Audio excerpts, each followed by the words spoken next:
अक्सर हम अपने आसपास के समाज में ऐसी चीज़ें देखते हैं कि मेरी प्रॉपर्टी पे किसी का कब्ज़ा हो गया या मुझे मेरी ही प्रॉपर्टी में हक नहीं मिल रहा है। वो माता-पिता की इनहेरिटेंस प्रॉपर्टी है, पुरखों की इनहेरिटेंस प्रॉपर्टी है।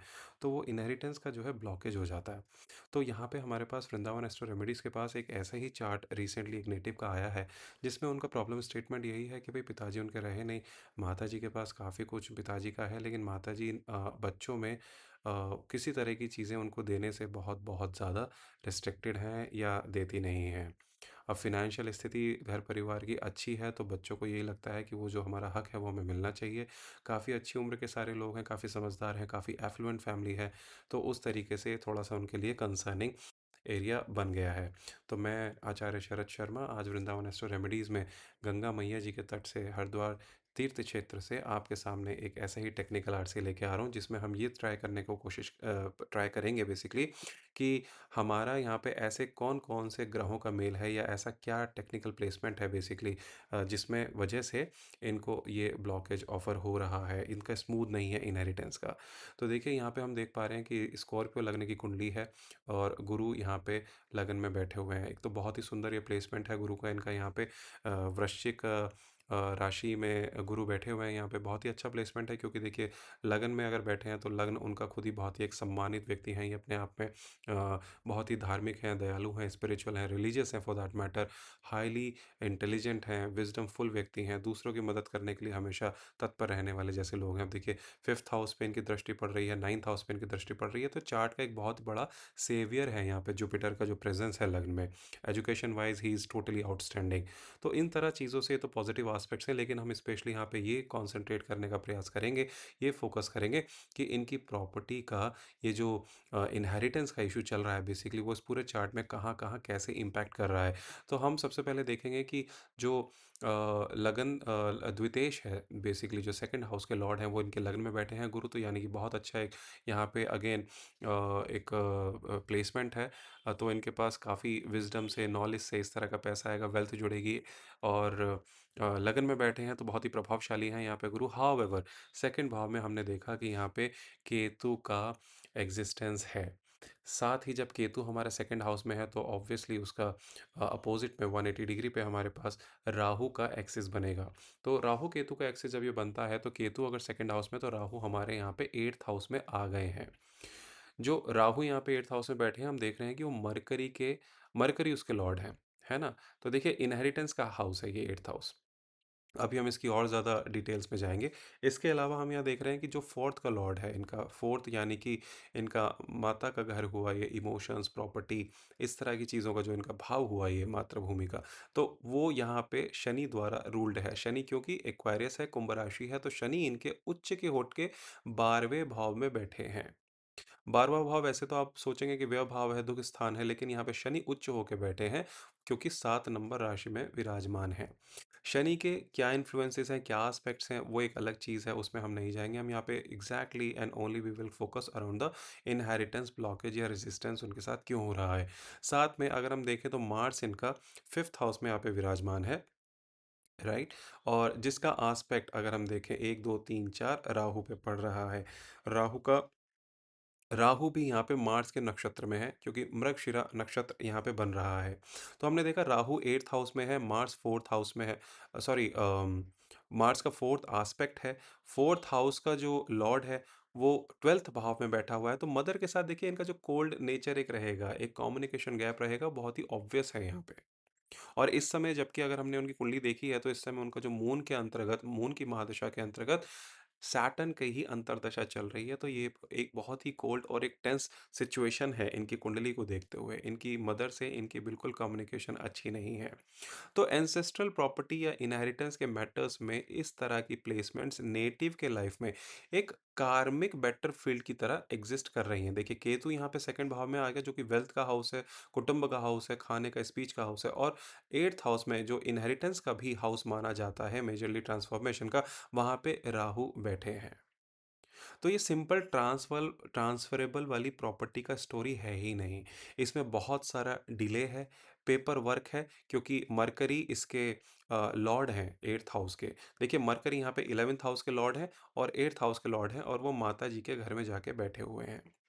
तो ये सिंपल वर्क नहीं है, यहाँ पे फैमिली का पॉलिटिक्स या लीगल कॉम्प्लिकेशंस का काफ़ी स्ट्रॉन्ग यहाँ पे योग बन रहा है। हाँ, अगर हम ये भी देखें कि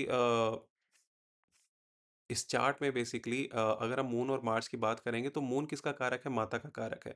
जब मून माता का और इमोशंस का कारक है और वो सन जैसे अ, जलने वाले इतने प्रभावशाली प्लैनेट के साथ और मार्स जैसे कह सकते हैं अग्रेशन वाले प्लैनेट के साथ यहाँ बैठा हुआ है, तो उस मून की क्या हालत है वो हम यहाँ देख सकते हैं। हाउएवर मीन राशि ने उसको बचा रखा है। मीन राशि है तो मार्स उतना डिस्ट्रक्टिव भी नहीं है कि इनका अगर 4th एस्पेक्ट राहु पे पड़ रहा है तो इनको कुछ नहीं मिलेगा।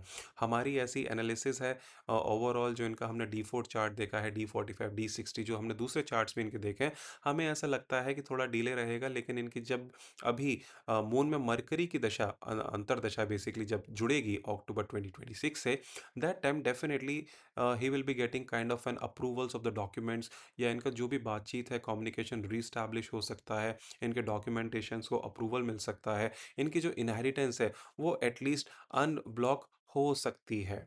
अभी वैसे भी मून सैटर्न का हमने बताया इनका पीरियड चल रहा है, तो उस वजह से इनके साथ और ज़्यादा चैलेंजेस आ रहे हैं, और वो चैलेंजेस सिर्फ माँ के साथ नहीं आ रहे हैं, इनके ऑफ कोर्स बॉस अथॉरिटीज़ या 12th house related issue, 4th house related issues के कारण भी आ रहे हैं, और 3rd हाउस में जो इश्यूज़ हैं। तो हमें ऐसा लगता है कि इनको देखिए पार्शियल शेयर मिल सकता है, लेकिन कॉम्प्रोमाइज़ इनको करना ही पड़ेगा।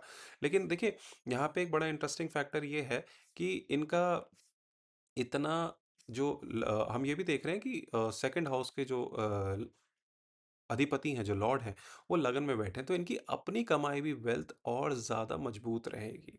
अब देखिए पैसा तो किसी को बुरा नहीं लगता, और ऑब्वियसली उनके माता-पिता का पैसा है तो उनका पूरा-पूरा उसमें हक है इन बच्चों का।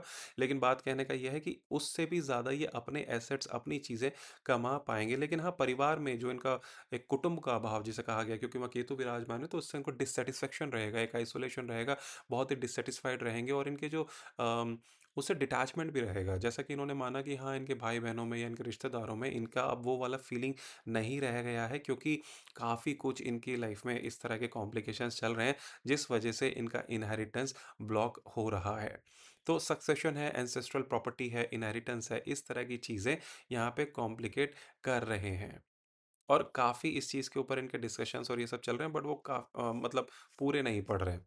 तो बेसिकली हमने आज इसमें ये देखा कि यहाँ पे इनका बहुत अच्छा है, लेकिन वेल्थ योग बड़ा अच्छा है, ये अपने से बहुत प्रभावशाली हैं, इंटरनेशनल कंपनी में काम करते हैं, इंटरनेशनल प्रोजेक्ट्स हैं इनके पास, बहुत अच्छे वेल्दी एसेट्स वाले इंसान भी हैं। अच्छा, मरकरी की जब इनकी मून में अभी अंतर्दशा आएगी तो उसमें देखिए ये एसेट्स वाले भाव में बैठे हैं मरकरी, तो इनके 8th भाव को और 11th भाव को ये यहाँ पे प्रभाव देंगे, और मरकरी है तो मल्टीप्लिसिटी आ जाता है, यानी कि इनके इनकम के योग मल्टीपल तरीके से इनकम कमा सकते हैं अपनी।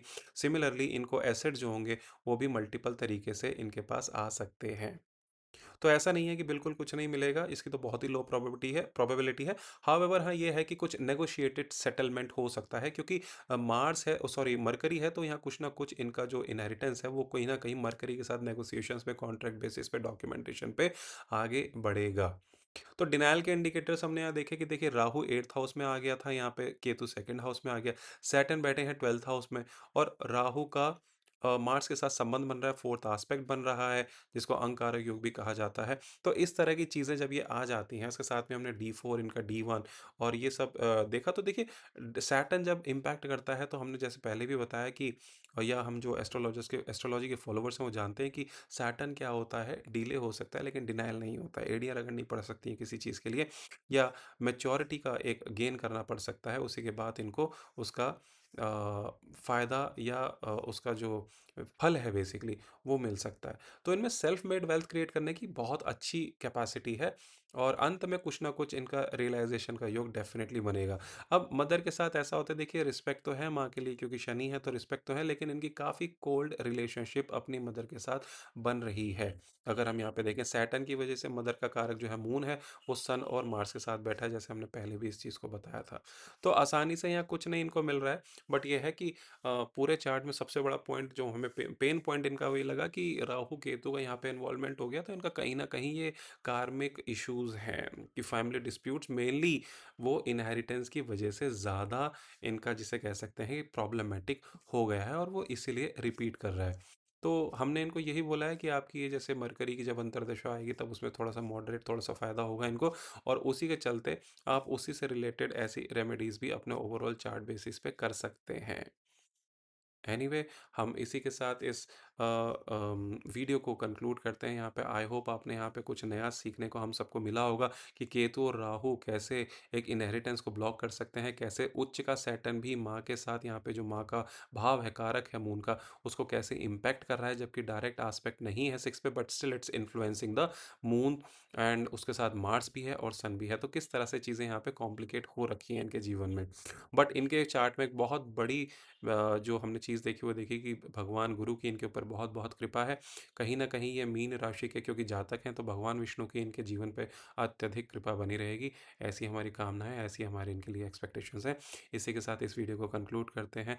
हमें आप अपने फीडबैक और वेल आर्टिकुलेटेड फीडबैक्स और अप्रोच करते रहिए हमें हमारे चैनल्स के ऊपर, यूट्यूब पे, फेसबुक पे और इंस्टाग्राम या व्हाट्सएप के थ्रू। ऐसी कंसल्टेशंस के लिए हम हमेशा आपके साथ हैं, पूरा सपोर्ट करेंगे। Thank you so very much for supporting Vrindavan Astro Remedies and providing me your feedbacks. Very good luck. Om Namah Parvati Patay. Har Har Mahadev. Jai Jagannath, Jai Jagannath, Jai Jai Jagannath.